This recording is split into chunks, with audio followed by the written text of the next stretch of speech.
আলাইকুম প্রিয় শিক্ষার্থীরা, কেমন আছো সবাই? নিশ্চয়ই খুব ভালো আছো। আলহামদুলিল্লাহ, আমিও ভালো আছি। এখন আমি তোমাদের বাংলা পড়াবো। সবাই তোমাদের বাংলা বইয়ে 16 পৃষ্ঠা বের করো। 16 পৃষ্ঠা আজকে আমি তোমাদেরকে পড়াবো ভাষা শহীদের কথা, এই চ্যাপ্টারটি। ঠিক আছে, সবাই বই বের করে রিডিংটা সবাই সুন্দর করে দেখো, আমি তোমাদেরকে পড়াচ্ছি। ভাষা শহীদদের কথা, ফেব্রুয়ারি মাসের 21 তারিখ। ঘটনাটি হচ্ছে ফেব্রুয়ারি মাসের 21 তারিখে 1952 সালের। তখন মাস কি ছিল? বাংলা মাস ছিল ফাল্গুন মাস। কোনো কোনো গাছ থেকে পাতা ঝরে পড়েছে, কিছু কিছু গাছে নতুন পাতা গজিয়েছে, পলাশ ফুল ফুটেছে। মানে ফাল্গুন মাসে কিন্তু গাছের পাতা ঝরে যায় এবং গাছে নতুন পাতা গজায়। আর ফাল্গুন মাসে ফুটে এমন একটি ফুল হলো পলাশ ফুল। ঢাকা বিশ্ববিদ্যালয় এলাকা, চারদিকে থমথমে ভাব। পুলিশ মিছিল করতে নিষেধ করেছে। বাংলাকে রাষ্ট্রভাষা করার দাবি ছাত্রদের। তাহলে ছাত্রদের কি দাবি ছিল? ছাত্রদের দাবি ছিল হচ্ছে বাংলাকে রাষ্ট্রভাষা করার। পাকিস্তান সরকার চায় উর্দুকে রাষ্ট্রভাষা করতে।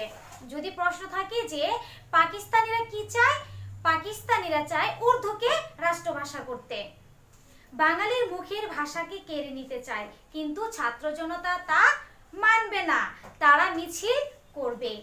টকবগে তরুণরা বেপরোয়া, শূন্যস্থান থাকে তোমাদের, তারপর সঠিক উত্তর থাকে। অবশ্যই তোমরা প্রত্যেকটা লাইন ভালো করে পড়বে। টকবগে তরুণরা বেপরোয়া, প্রয়োজনে তারা জীবন দেবে, মায়ের ভাষার দাবি ছাড়বে না। মিছিল বের হলো, পুলিশ গুলি করলো। গুলিতে নিহত হলেন রফিক, সালাম, বরকত, জব্বার সহ নাম না জানা অনেকে। তারা আমাদের ভাষা শহীদ। তাহলে ভাষা শহীদ কারা? ভাষার জন্য যারা, ভাষার জন্য বা মাতৃভাষা বাংলার সম্মান রক্ষার জন্য যারা জীবন দিয়েছিলেন তাদের আমরা ভাষা শহীদ বলি। ঠিক আছে, আর ভাষা কারা কারা ভাষা শহীদ ছিলেন? ভাষার জন্য কারা জীবন দিয়েছিলেন? রফিক, জব্বার, সালাম, বরকত সহ নাম না যারা আরো অনেকে। এখন আমরা যার পরিচয় জানবো তার নাম হচ্ছে আবুল বরকত, একজন ভাষা শহীদ। ঢাকা বিশ্ববিদ্যালয়ের ছাত্র ছিলেন।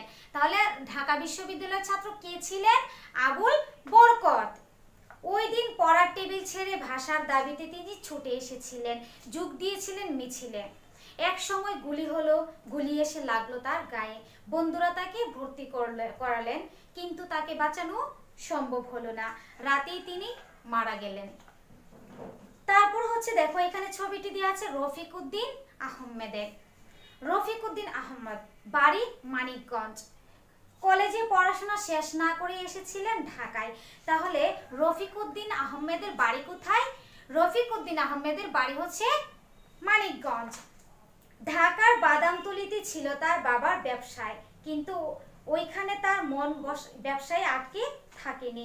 তিনিও ভাষার দাবিতে ছুটে এসেছিলেন মিছিলে। পুলিশের গুলি তার মাথায় লাগে, সঙ্গে সঙ্গে তিনি মারা যান। তাহলে রফিক উদ্দিন আহমেদের বাড়ি ছিল মানিকগঞ্জে। তিনি ঢাকায় এসেছিলেন ব্যবসার কাজে, তার বাবার ব্যবসার কাজে সাহায্য করতে। তাহলে যদি প্রশ্ন থাকে রফিক উদ্দিন আহমেদ ঢাকায় এসেছিলেন কেন? রফিক উদ্দিন আহমেদ ঢাকায় এসেছিলেন বাবার ব্যবসার কাজে সাহায্য করতে, কিন্তু ওই ব্যবসায় তার মন টেকেনি।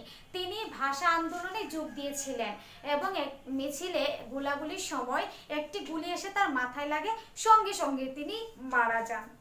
তারপর আছে দেখো আব্দুল জব্বার, ময়মনসিংহের গফরগাঁওয়ে তার বাড়ি। তাহলে আব্দুল জব্বারের বাড়ি কোথায়? ময়মনসিংহের গফরগাঁও। গরিব পরিবারের সন্তান তিনি, লেখাপড়ায় বেশি এগোতে পারেননি। একসময় চাকরি নিয়ে চলে যান বিদেশে, অনেকদিন পর দেশে ফেরেন। ঢাকায় এসেছিলেন অসুস্থ শাশুড়ির চিকিৎসার জন্য। তাহলে আব্দুল জব্বার কেন ঢাকায় এসেছিলেন? আব্দুল জব্বার ঢাকায় এসেছিলেন তার অসুস্থ শাশুড়ির চিকিৎসা করানোর জন্য। আর রফিক উদ্দিন আহমেদ ঢাকায় এসেছিলেন কেন? তার বাবার ব্যবসার কাজে সাহায্য করতে। এগুলো অবশ্যই তোমরা মনে রাখবে। রফিক উদ্দিন আহমেদের বাড়ি ছিল মানিকগঞ্জ, আর এখানে আব্দুল জব্বারের বাড়ি হচ্ছে ময়মনসিংহের গফরগাঁওয়ে। ভাষার জন্য তারও প্রাণ কেঁদেছিল। বাংলা ভাষার জন্য তিনিও মিছিলে যোগ দিয়েছিলেন। পুলিশের গুলি এসে লেগেছিল তার শরীরে, তাকে নিয়ে যাওয়া হলো হাসপাতালে, কিন্তু ডাক্তাররা তাকে বাঁচাতে পারেনি। রাতেই তিনি মারা গেলেন। তারপর আরেকজন ভাষা শহীদ দেখো এখানে আছে আব্দুস সালাম। আমরা এই অধ্যায়টাতে 4 জন ভাষা শহীদ সম্পর্কে পড়তেছি। আবুল বরকত, রফিকুদ্দিন আহমদ, আব্দুল জব্বার আর হচ্ছে আব্দুস সালাম। তো আরেক ভাষা শহীদের নাম আব্দুস সালাম, ফেনী জেলায় তার বাড়ি। তাহলে আব্দুস সালামের বাড়ি কোথায়? ফেনী জেলায়। তিনি ঢাকায় চাকরি করতেন। ভাষার টানে তিনিও গেলেন মিছিলে। এক সময় পুলিশের গুলি এসে লাগলো তার শরীরে, তাকে হাসপাতালে ভর্তি করা হলো। 1.5 মাসেরও বেশি সময় ধরে চিকিৎসা চললো, তাকেও বাঁচানো গেল না। এই ভাষা শহীদেরা মাতৃভাষাকে ভালোবাসতেন। কারা মাতৃভাষাকে ভালোবাসতেন? ভাষা শহীদেরা মাতৃভাষাকে ভালোবাসতেন। তারা জীবন দিয়ে বাংলা ভাষার সম্মান রক্ষা করেছেন। তাদের আত্মত্যাগের ফলে বাংলা রাষ্ট্রভাষা হয়েছে। তাদের ত্যাগের কথা ভুলে যাবার নয়, তারা অমর, আমরা কখনো তাদের ভুলবো না। ভাষা শহীদদের কখনোই ভুলবার নয়, আমরা কখনোই তাদেরকে ভুলে যেতে পারবো না। তাদের আত্মত্যাগ, তাদের জীবনের বিনিময়ে, তাদের রক্তের বিনিময়ে আমরা বাংলা ভাষায় কথা বলতে পারছি, আমরা বাংলা ভাষায় মনের ভাব প্রকাশ করতে পারছি। ঠিক আছে, তো তোমাদের এই ভাষা শহীদদের কথা এই অধ্যায়টি এতটুকু পর্যন্তই। তোমরা অবশ্যই পুরোটা গল্প সুন্দর করে মনোযোগ দিয়ে প্রত্যেকটা লাইন টু লাইন ভালো করে তোমরা পড়বে। আর এই যে বিষয়গুলো তোমাদেরকে বারবার খেয়াল করিয়ে দিয়েছি, এই বিষয়গুলো অবশ্যই তোমরা মনোযোগ দিয়ে পড়বে। ঘটনাটি ছিল 1952 সালে 21শে ফেব্রুয়ারি। তো বাংলা মাস কবে ছিল? বাংলা মাস ছিল ফাল্গুন মাস। কখন গাছের পাতা ঝরে যায়, নতুন পাতা গজায়? ফাল্গুন মাসে গাছের পাতা ঝরে যায়, নতুন পাতা গজায়। ঠিক আছে, তারপর হচ্ছে যে মনে করো ভাষা শহীদ কাদের বলা হয় বা ভাষা শহীদ কারা? ভাষার জন্য যারা জীবন দিয়েছিলেন তারাই তো ভাষা শহীদ। তারপর হচ্ছে যে কয়েকজন ভাষা শহীদের নাম লিখো বা ভাষা শহীদ দের নাম লিখো। তাহলে কি লিখবে তোমরা? যে ভাষা শহীদ হলেন রফিক, জব্বার, সালাম, বরকত সহ নাম না জানা আরো অনেকে।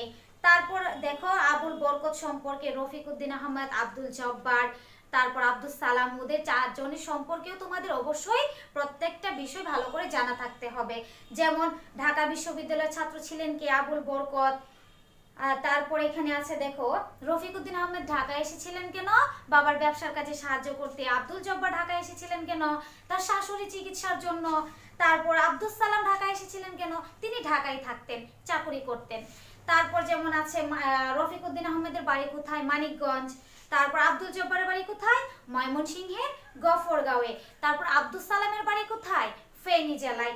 এই বিষয়গুলো অবশ্যই তোমরা খুব ভালো করে মনোযোগ দিয়ে পড়বে এবং সবগুলো বিষয় তোমরা অবশ্যই মনে রাখবে। তারপর যেমন আছে ভাষা শহীদেরা কি ভালোবাসতেন? ভাষা শহীদের মাতৃভাষাকে ভালোবাসতেন বা কারা মাতৃভাষাকে ভালোবাসতেন? ভাষা শহীদেরা মাতৃভাষাকে ভালোবাসতেন। এভাবে তোমরা প্রত্যেকটা বিষয় মনোযোগ দিয়ে খেয়াল করবে। তারপর তোমরা অপর পৃষ্ঠায় যাও, 18 পৃষ্ঠা বইয়ের আমরা অনুশীলনীর পড়া পড়বো 1, 2 এবং 3 নং। তো 1 নংয়ে আছে পাঠ থেকে শব্দার্থগুলো খুঁজে বের করে অর্থ বলি। তোমরা সবাই একটু বোর্ডে খেয়াল করো। আমরা ভাষা শহীদের কথা থেকে প্রদত্ত শব্দার্থ আমরা শব্দার্থগুলো লিখেছি।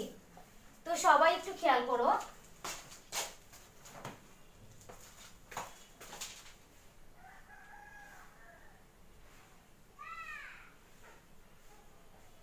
ঠিক আছে, সবাই একটু শব্দার্থগুলো খেয়াল করো। থমথমে, বিপদের ভয়ে নীরব অবস্থা। মিছিল, শোভাযাত্রা। টগবগে, গরম হয়ে ওঠা। বেপরোয়া, ভয়হীন। হাসপাতাল, চিকিৎসালয়। ব্যবসায়, কারবার। অসুস্থ, সুস্থ নয়। মাতৃভাষা, মায়ের মুখের ভাষা। আত্মত্যাগ, নিজের প্রাণ উৎসর্গ করা। অমর, যার মৃত্যু নেই। ঠিক আছে, তো এই শব্দার্থগুলো অবশ্যই তোমরা সুন্দর করে পড়ে নেবে। ঠিক আছে, তারপর খেয়াল করো আছে শূন্যস্থান 2 নংয়ে। এখানে যে মিছিলে, টগবগে, হাসপাতালে, মাতৃভাষা, অমর, বেপরোয়া এই শব্দগুলো দিয়ে আছে। এই শব্দগুলো এখানে বসিয়ে তোমাদের শূন্যস্থান পূরণ করতে হবে। তো দেখো তরুণদের মধ্যে সবসময় ড্যাশ ভাব, আমরা কি লিখবো? টগবগে ভাব। তরুণদের মধ্যে সবসময় টগবগে ভাব। তারপর আছে 21শে ফেব্রুয়ারির দেশ খালি পায়ে যেতে হয়। আমরা 21শে ফেব্রুয়ারির মিছিলে খালি পায়ে যাই। ঠিক আছে, তাহলে তোমরা লিখবে মিছিলে। অসুস্থ মানুষ দেশ ভর্তি হয়। অসুস্থ মানুষ কোথায় ভর্তি হয়? হাসপাতালে।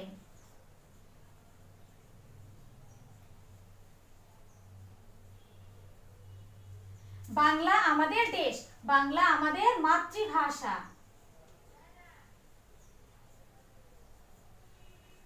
তারপর আছে সব কিছুতে তার দেশ, সব কিছুতে তার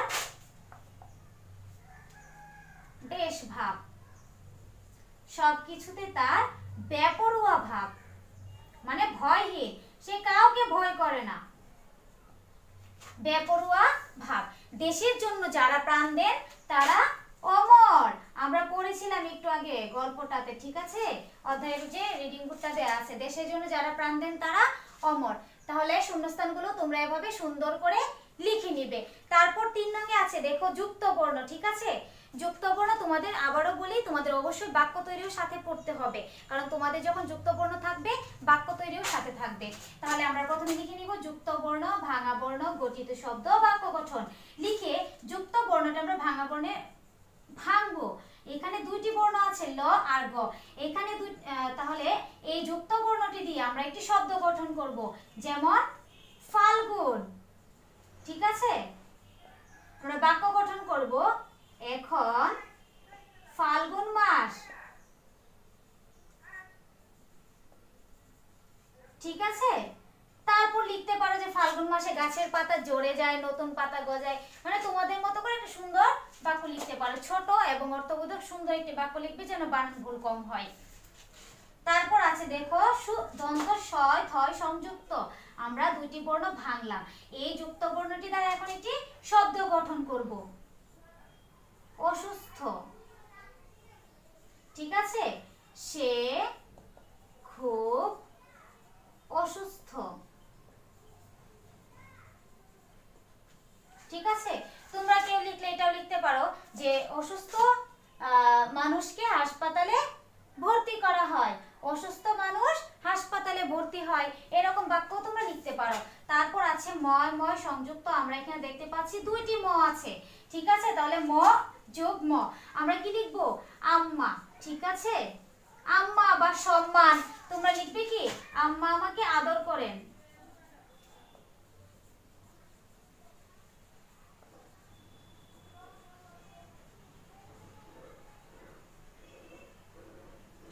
ঠিক আছে।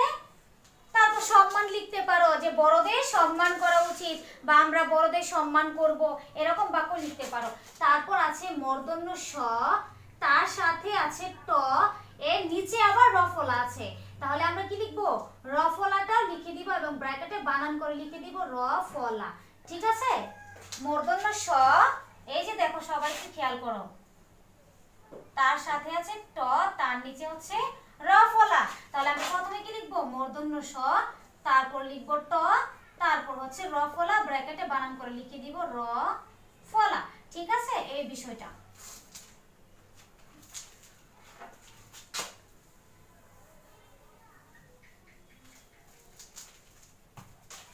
তাহলে আমরা এই একটি শব্দ লিখব রাষ্ট্রভাষা, ঠিক আছে। বাক্য লিখব বাংলা আমাদের রাষ্ট্রভাষা,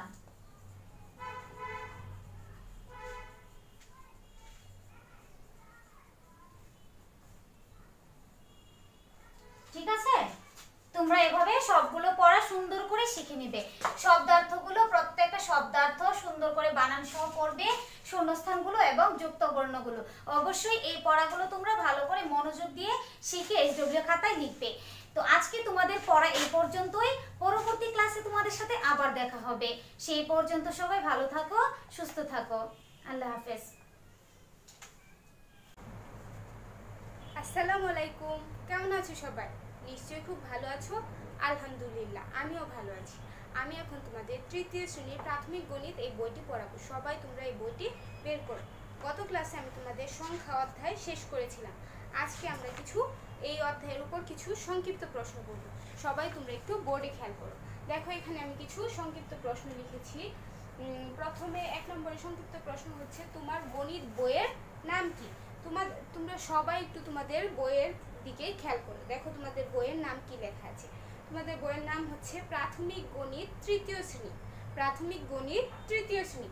দেখো আমি এখানে লিখলাম আমার, তারপর আমি ঢেলে দিয়েছি, তোমরা লিখবে আমার গণিত বইয়ের নাম প্রাথমিক গণিত 3য় শ্রেণী। তোমরা উত্তরে কি লিখবে? আমার গণিত বইয়ের নাম প্রাথমিক গণিত তৃতীয় শ্রেণী।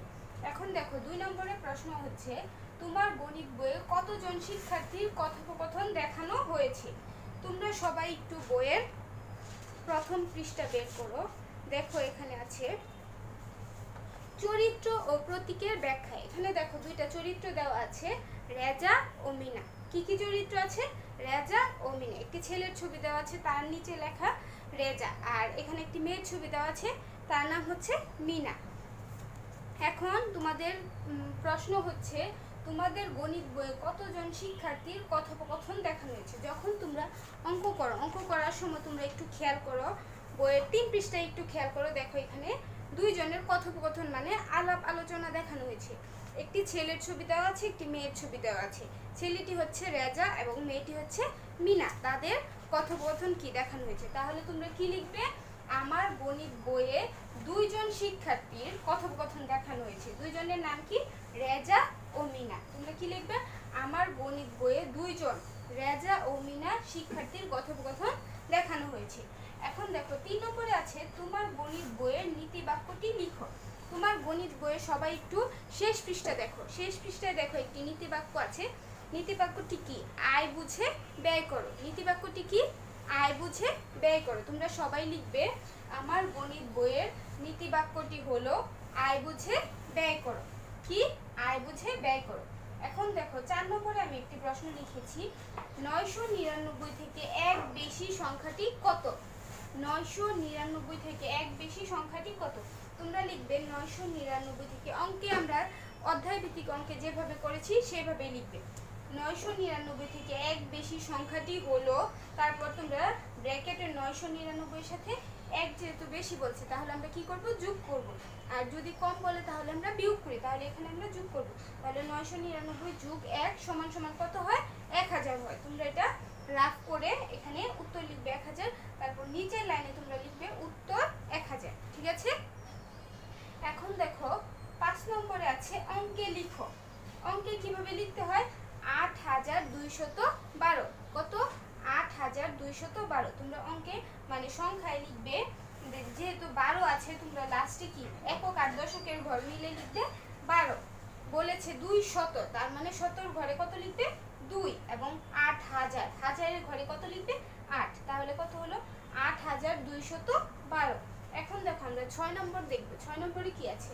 6 নম্বরে আছে কথায় লিখো। কথায় লিখো 7777। এখানে দেখো 4টি 7 দেওয়া আছে। আমরা যদি এইভাবে পড়ি তাহলে এখানে আছে 7, আর দশকের ঘর যদি নিয়ে পড়ি তাহলে 7 আর 7 কত হয়? 77। আর শতকের ঘরে আছে 7, তাহলে 700, আর হাজারের ঘরে আছে 7000। তাহলে তোমরা কি লিখবে? 7777। তোমরা সুন্দরভাবে গুছিয়ে লিখবে যাতে ভুল না হয়। এখন দেখো 7 নম্বরে আছে 9329। সংখ্যাটিতে 3 এর স্থানীয় মান কত? সংখ্যাটিতে 3 এর স্থানীয় মান কত?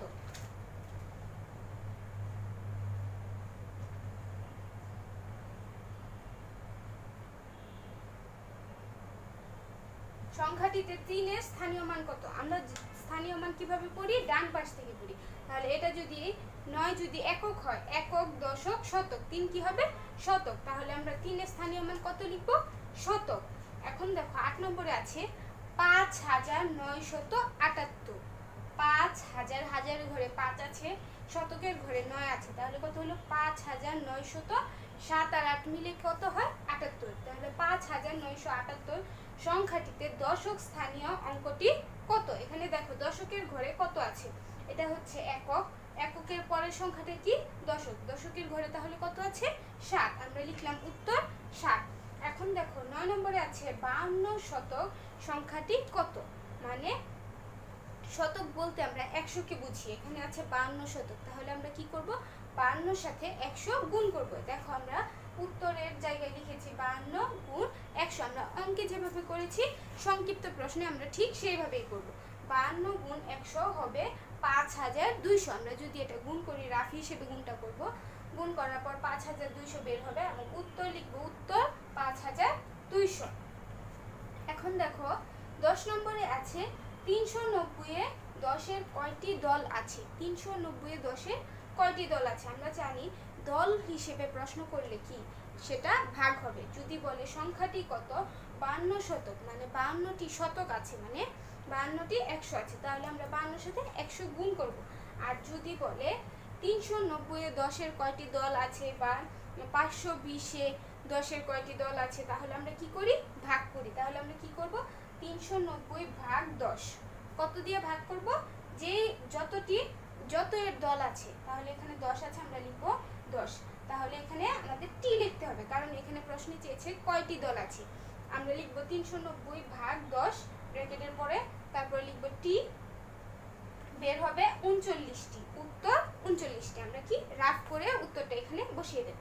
11 নম্বরে আছে দেখো 9599 থেকে এক বেশি সংখ্যাটি কত? আমরা জানি কোন সংখ্যা থেকে যদি এক বেশি বা 10 বেশি বা 15 বেশি চায়, তাহলে আমরা কি করব? বেশি হলে যোগ করব, ওই সংখ্যাটি কি যোগ করব। তাহলে 9599 এর সাথে আমরা 1 যোগ করব, আর যদি বলে কম তাহলে আমরা বিয়োগ করব। এখানে যেহেতু যোগ বলছে, আমরা 9599 যোগ 1 লিখেছি 9600, এটা আমরা রাফ করে নিব। রাফ করার পরে 9600 বের হলো, তারপর আমরা লিখব উত্তর 9600। অঙ্কটা আমাদের সুন্দরভাবে কি করে দেখিয়ে দিতে হবে। যদি আমরা অঙ্কটা উত্তর ঠিক হয়, অবশ্য না দেখাই, তাহলে কিন্তু আমাদের অর্ধেক মার্কস কাটা যাবে। এখন দেখো 12 নম্বরে আছে 1000 থেকে 10 কম সংখ্যাটি কত?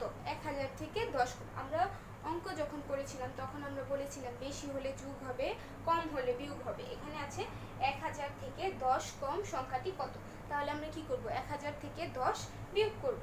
এখানে আছে 1000 বিয়োগ 10, তাহলে কত বের হলো?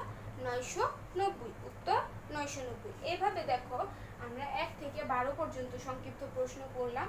আমাদের আরও কিছু সংক্ষিপ্ত প্রশ্ন বাকি আছে, সেগুলো আমরা আগামী ক্লাসে পড়ব। আজকে তোমরা এই সংক্ষিপ্ত প্রশ্নগুলো সুন্দরভাবে মুখস্থ করবে এবং খাতায় লিখবে। এগুলো তোমাদের SW থাকবে, এবং আগামী ক্লাসে তোমাদের সাথে আরও কিছু সংক্ষিপ্ত প্রশ্ন নিয়ে আলোচনা হবে। সে পর্যন্ত সবাই ভালো থাকো, সুস্থ থাকো। আল্লাহ হাফেজ। আসসালামু আলাইকুম ডিয়ার স্টুডেন্টস, কেমন আছো সবাই? নিশ্চয়ই খুব ভালো আছো। আলহামদুলিল্লাহ আমিও ভালো আছি। এখন আমি তোমাদেরকে ইংলিশ পড়াবো। সবাই তোমাদের ইংলিশ এই গাইডটি বের করো, স্কয়ার গাইড। ঠিক আছে, ইংলিশ গাইডের তোমরা 29 পৃষ্ঠা বের করো। 29 পৃষ্ঠা আমি তোমাদেরকে আজকে যে অধ্যায় ভিত্তিক প্রস্তুতি থাকে বা যাচাই থাকে, এগুলো তোমাদেরকে পড়াবো। ঠিক আছে, 1, 2 and 3 এই তিনটি পড়াবো। তো সবাই একটু খেয়াল করো, 1 নং এ কি দেয়া আছে? Match the words of the column A with their meaning that is mentioned in the text in the column B. এটার মানেটা কি তোমাদেরকে আমি আগেও বুঝিয়েছি, তারপর আবারও বলে দিচ্ছি। এখানে বলছে যে কলাম এ এর সাথে কলাম বি এর অর্থ মিল করার জন্য, ঠিক আছে, অর্থ বুঝে কোন শব্দটার সাথে কোনটি মিলবে তা অর্থ বুঝে মিলানোর জন্য। তো এখানে সবাই খেয়াল করো, কলাম এ তে আছে bad, uniform, breakfast, get out, order. ঠিক আছে, তাহলে আমরা এ নাম্বার দিয়ে অবশ্যই আমরা কলাম এ কলাম বি লিখে নিব। এতে আছে ব্যাড, অর্থ বিছানা। তাহলে এখানে বিছানা বলতে কি বুঝিয়েছে? একটা ফার্নিচার। এখানে হবে piece of furniture for sleeping. Piece of a piece of furniture for sleeping.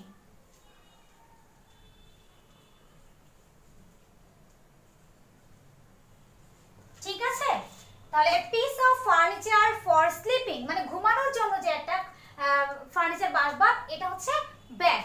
তারপর বিতে আছে দেখো ইউনিফর্ম। ইউনিফর্ম শব্দের অর্থ আমরা জানি পোশাক বা নির্দিষ্ট পোশাক, যেটা কোনো একাডেমি বা শিক্ষা প্রতিষ্ঠানে নির্দিষ্ট করে দেওয়া হয়। ঠিক আছে, তাহলে এখানে আছে দেখো dress or attire of same pattern, মানে হচ্ছে সবাই সেম প্যাটার্ন অর্থাৎ একই ক্যাটাগরি একই ধরনের পোশাক পরে, এটা হচ্ছে ইউনিফর্ম। তাহলে আমরা কি লিখব? Dress or attire of same pattern।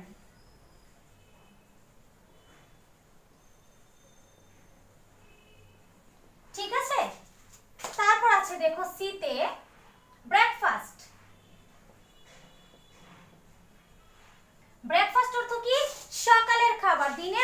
খাবার, তাহলে আমরা কি লিখব? Food taken in the morning. Food taken in the morning. ঠিক আছে, তারপর আছে গেট আউট। গেট আউট অর্থ জেগে ওঠা বা কোনো জায়গা থেকে সরে ওঠা বা ওই জায়গাটা প্রস্থান করা। তাহলে এটা কি হবে? To depart from a place, একটা জায়গা থেকে সরে যাওয়া। To depart from a place. ঠিক আছে, তারপর ইতে আছে অর্ডার। অর্ডার শব্দের অর্থ হচ্ছে আদেশ করা, কাউকে কোনো কিছুর জন্য বলা। তাহলে এটার সাথে কোনটি মিলবে? To tell somebody to do something, অর্থাৎ কাউকে কোনো কিছু করার জন্য বলা।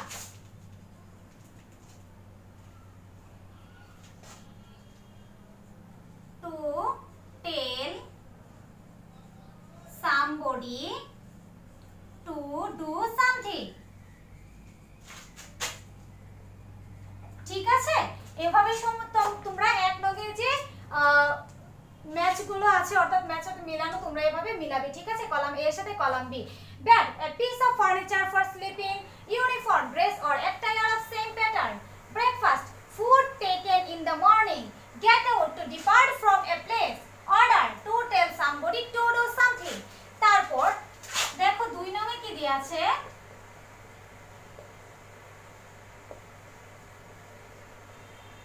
ঠিক আছে, 2 নং-এ আছে দেখো শূন্যস্থান। Dash is the first month of the year. ঠিক আছে, Dash of the first month of the year, আমরা জানি বছরের প্রথম মাস হচ্ছে জানুয়ারি। তাহলে আমরা এখানে কি লিখব? এতে লিখব Dash is the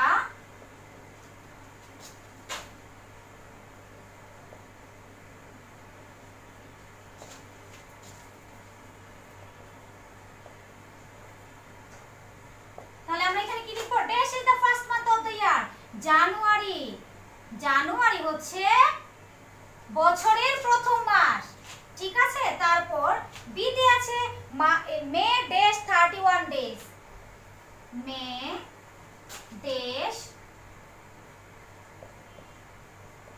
31 ডেজ, মানে মে মাসের 31 দিন কি আছে, তাহলে হবে হ্যাজ। May has 31 days. তারপর সি তে আছে September has dash days.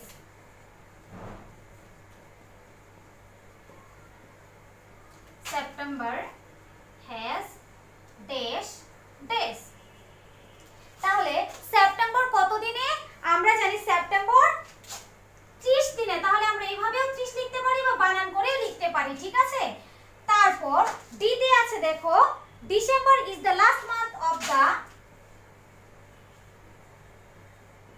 December is the last month of the dash দেয়া আছে। তাহলে এখানে আমরা কি লিখব? December is the last month of the, December হচ্ছে শেষ মাস কিসের? বছরের, ইয়ার। তাহলে আমরা কি লিখলাম? December is the last month of the year. তারপর ইতে আছে দেখো there are dash months in a year.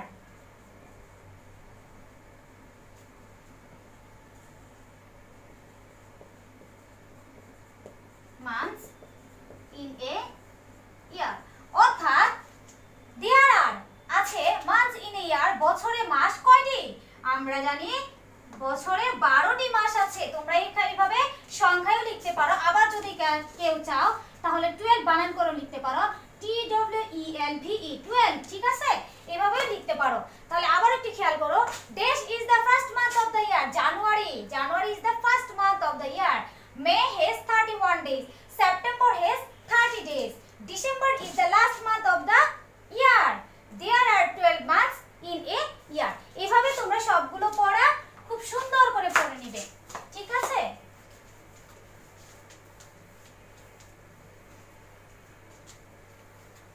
তারপর সবাই একটু খেয়াল করে আনসার কোয়েশ্চন নাম্বার 3 লিখবো আমরা।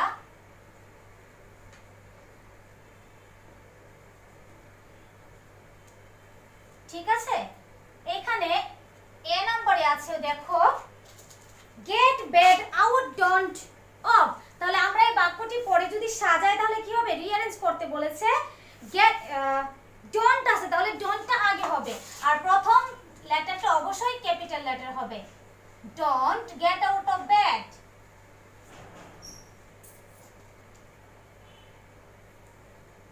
ঠিক আছে, তারপর বিতে দেয়া আছে, সবাই একটু খেয়াল করো, ইওর ব্রেকফাস্ট ইট।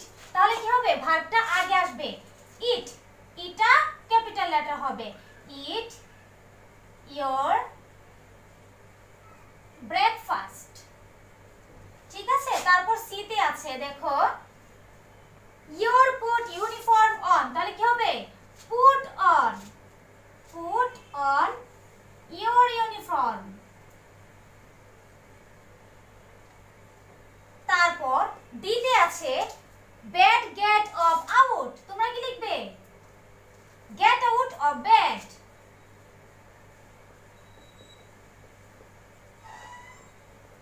তারপর ইতে আছে দেখো স্ট্যান্ড ডোন্ট সাইড আপ। আমরা কি লিখবো, আমরা লিখবো সাইড আছে, ডোন্ট আছে, স্ট্যান্ড আছে, আপ আছে। আমরা যদি কেউ চাও নামটা প্রথমে রাখতে পারো, আবার চাইলে শেষে রাখতে পারো। তাহলে আমরা কি লিখবো, প্রথমে লিখি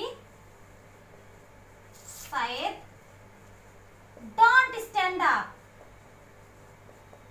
ঠিক আছে, এখানে নামের পরে একটু কম হবে, সাইড ডোন্ট স্ট্যান্ড আপ। এভাবে তোমরা সবাই 1 থেকে 3 নং পর্যন্ত পড়াগুলো অবশ্যই পড়ে নিবে। তোমাদের পড়া হচ্ছে কি, আজকে তোমাদের পড়া থাকলো ইংলিশ,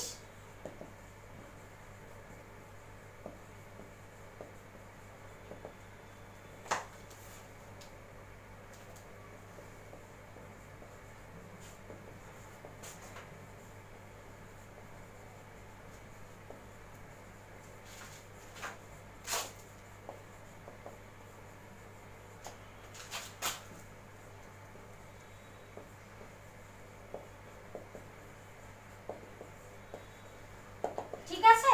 তাহলে আজকে তোমাদের পড়া হলো গাইড 29 পৃষ্ঠা অধ্যায় ভিত্তিক যে প্রস্তুতি এর পড়া আছে 1 থেকে 3 নং, এগুলো তোমরা শিখে ভালো করে খাতায় লিখবে। আজকে তাহলে তোমাদের পড়া এই পর্যন্তই। পরবর্তী ক্লাসে তোমাদের সাথে আবার দেখা হবে।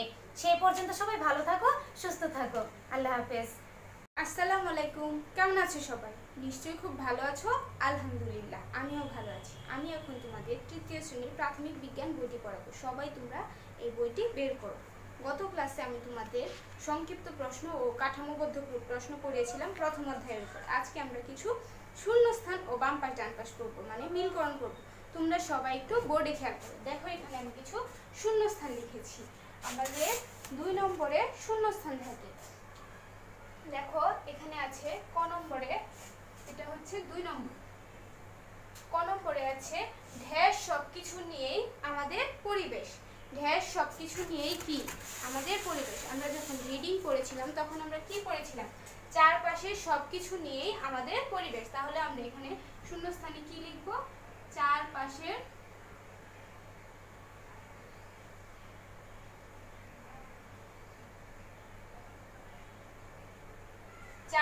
সবকিছু নিয়েই আমাদের পরিবেশ। দেখো খ নম্বরে আছে নানা রকমের জিনিস আমাদের চারদিক ঘিরে রেখেছে। আমরা যখন রিডিং করেছিলাম তখন ছিল নানা রকমের জিনিস আমাদের চারদিক ঘিরে রেখেছে। তাহলে এখানে আমরা শূন্যস্থানে কি লিখব, চারদিক।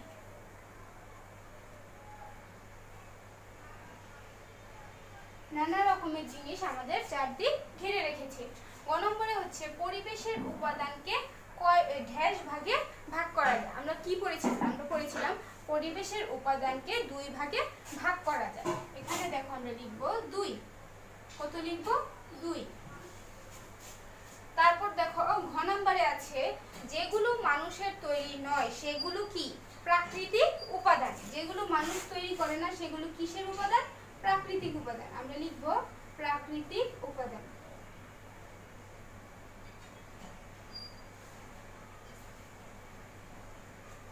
যেগুলো মানুষের তৈরি নয় সেগুলো কি উপাদান, প্রাকৃতিক উপাদান।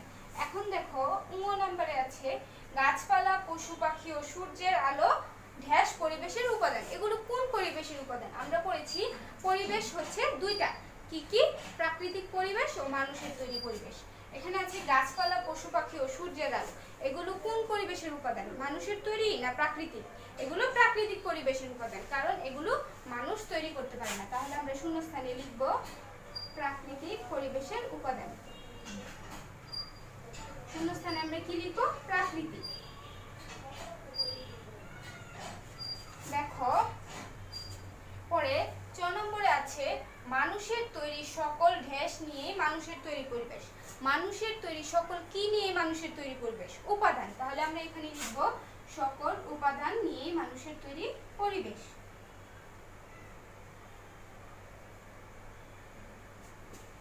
এখন দেখো 6 নম্বরে আছে ঘর বাড়ি, চেয়ার টেবিল ঢেস পরিবেশের উপাদান। ঘর বাড়ি, চেয়ার টেবিল কোন পরিবেশের উপাদান? যদি আসে তাহলে তোমরা কি লিখবে? প্রাকৃতিক পরিবেশের উপাদান না মানুষের তৈরি পরিবেশের উপাদান? ঘর বাড়ি কে তৈরি করে? মানুষ তৈরি করে। তাহলে আমরা কি লিখব?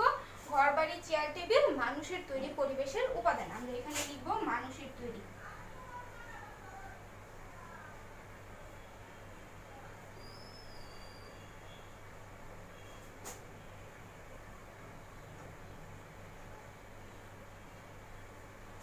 ঘরবাড়ি, চেয়ার টেবিল মানুষের তৈরি পরিবেশের উপাদান। এখন দেখো বর্গীয় জ নম্বরে আছে পরিবেশকে ঢেস ভাগে ভাগ করা হয়েছে। পরিবেশকে কয় ভাগে ভাগ করা হয়েছে?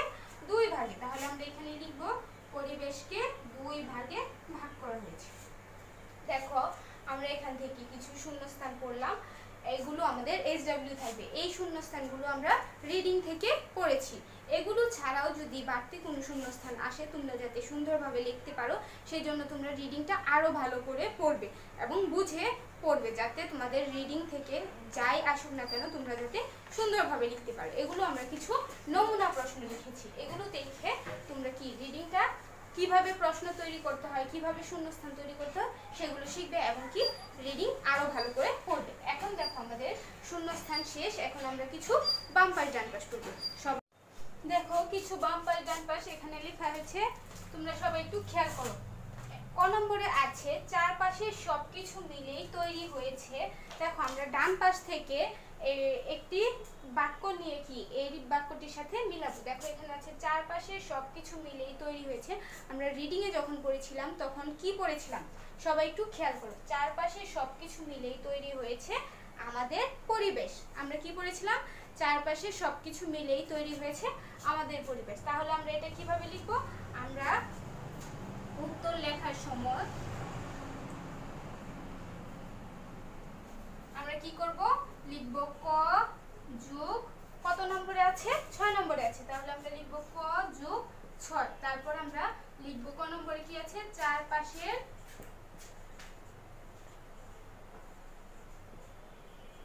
সবকিছু মিলেই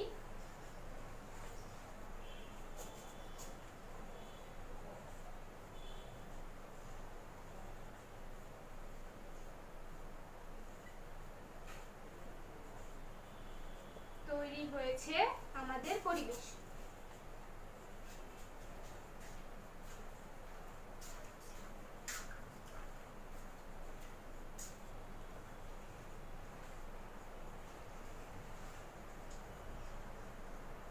আমরা কি করব? দুইটি অসম্পূর্ণ বাক্যকে একটি সম্পূর্ণ বাক্যে রূপান্তরিত করব। আমরা কিভাবে লিখব? ক যোগ 6 ব্র্যাকেটে লেখার পরে আমরা কি করব? চারপাশে সবকিছু মিলেই তৈরি হয়েছে আমাদের পরিবেশ। আমরা একটি বাক্যে লিখে ফেলবো। এখন দেখো খ নম্বরে আছে নানা রকমের জিনিস আমাদের কি চারদিক ঘিরে রেখেছে। তাহলে আমরা কত নম্বর নিব? 4 নম্বর। দেখো এখানে আমরা যদি মিলাই ক এর সাথে 6 মিল আছে, তাহলে আমরা ক এর সাথে 6 এভাবে লিখে ফেলবো এবং খ এর সাথে কত মিল আছে? নানা রকমের জিনিস আমাদের চারদিক ঘিরে রেখেছে। তাহলে আমরা 4 নম্বরটা মিলাবো। তাহলে কিভাবে লিখবো? সেম ভাবে লিখবো, খ যোগ 4 লিখে নানা রকমের জিনিস আমাদের চারদিক ঘিরে রেখেছে। আমরা একটি বাক্যে পুরোটা বাক্য লিখে ফেলবো। দেখো ক নম্বরে আছে পরিবেশের উপাদানগুলোকে আমরা কি 2 ভাগে ভাগ করতে পারি। তাহলে আমরা কত নম্বর নিব? 1 নম্বর। তাহলে লিখবো গ যোগ 1, তারপর আমরা লিখবো পরিবেশের উপাদানগুলোকে আমরা 2 ভাগে ভাগ করতে পারি। এখন দেখো ঘ নম্বরে আছে প্রাকৃতিকভাবে তৈরি উপাদান নিয়ে প্রাকৃতিকভাবে তৈরি উপাদান নিয়ে কি গঠিত? প্রাকৃতিক পরিবেশ গঠিত। তাহলে কত নম্বর হবে? 2 নম্বর। তাহলে আমরা লিখব প্রাকৃতিকভাবে তৈরি উপাদান নিয়ে প্রাকৃতিক পরিবেশ গঠিত। এখন দেখো 1 নম্বরে আছে মানুষের তৈরি উপাদান নিয়ে কি কোন পরিবেশ গঠিত? মানুষের তৈরি পরিবেশ গঠিত। তাহলে আমরা 3 নম্বর লিখব মানুষের তৈরি পরিবেশ গঠিত। দেখো এখানে আমরা পড়লাম চারপাশে সবকিছু মিলেই তৈরি হয়েছে আমাদের পরিবেশ। তারপর দেখো খ নম্বরে পড়েছি নানা রকমের জিনিস আমাদের চারদিক ঘিরে রেখেছে। গ নম্বরে পড়েছি পরিবেশের উপাদানগুলোকে আমরা 2 ভাগে ভাগ করতে পারি। প্রাকৃতিকভাবে তৈরি উপাদান নিয়ে প্রাকৃতিক পরিবেশ গঠিত, মানুষের তৈরি উপাদান নিয়ে মানুষের তৈরি পরিবেশ গঠিত। তাহলে আমরা এভাবে কি বাক্যগুলো 2টা বাক্য একসাথে মিল করে নিব। এটা হচ্ছে আমাদের মিলকরণ। এখানে আমি কিছু মিলকরণ লিখেছি। পরীক্ষায় তোমাদের এছাড়াও আরও ভিন্ন রকমের মিলকরণ আসতে পারে বা এগুলোর বাইরে থেকেও আসতে পারে। তোমরা যদি এগুলো ভালোভাবে পড়ো এবং রিডিংটা ভালোভাবে বুঝো তাহলে কি যেখান থেকেই তোমাদের মিলকরণ বা সংক্ষিপ্ত প্রশ্ন, কাঠামোবদ্ধ প্রশ্ন বা শূন্যস্থান আসে তোমরা কি সেগুলো সুন্দরভাবে লিখতে পারবে। তাহলে আজকে তোমাদের পড়া হচ্ছে শূন্যস্থান পূরণ এবং কি মিলকরণ। এগুলো তোমরা বাসায় করবে এবং খাতাটা এনে স্কুলে জমা দিয়ে যাবে। সবাই ভালো থাকো, সুস্থ থাকো। আল্লাহ হাফেজ।